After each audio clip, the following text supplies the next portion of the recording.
Hey guys, Brady Walker from The Breath Effect, and let's talk the big three in breath today.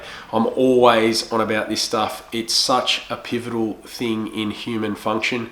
It is, for me, the absolute source of life. I can ask you not to eat for a day, I can ask you not to drink for a day, and you'll be there tomorrow.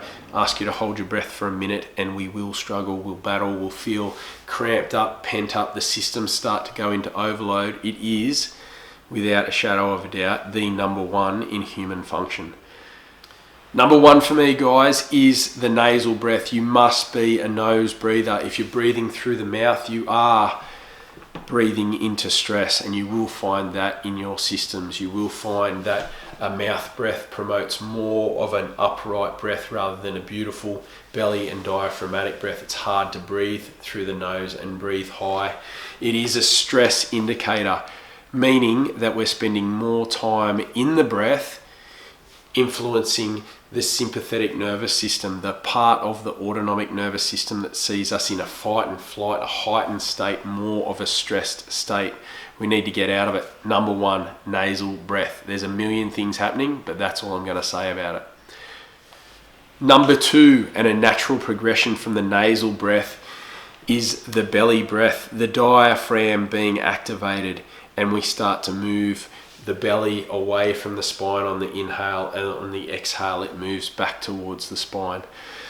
The big problem with this is 9 out of 10 adults are dysfunctional in their breath. They're not breathing well, and they're breathing based in stress again. And the movement of that diaphragm, which is a big muscle that sits under the bottom of the ribs and it completes the top of our core, needs to be mobilized. The latest data and the latest research is that about 5 and 6 year old kids are losing their natural ability to breathe through the diaphragm with the diaphragmatic breath, purely based on stress. They're starting to become more responsible in their own lives. They're accountable, they're tested, they've got homework, etc.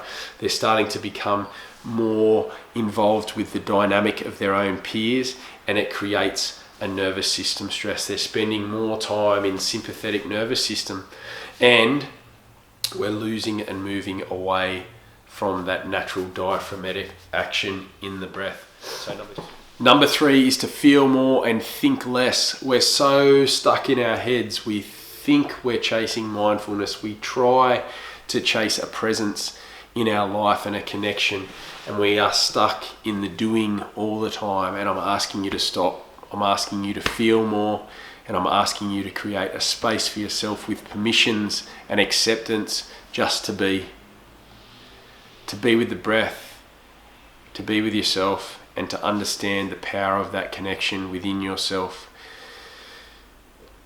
The big three: nasal breath, diaphragm moving, and the belly rising and falling on the inhale and the exhale. And I need you to stop thinking about life so much and start to connect with the feeling of yourself in that space. I hope you're being good to yourself so it can be amazing to other people, and I'll see you real soon.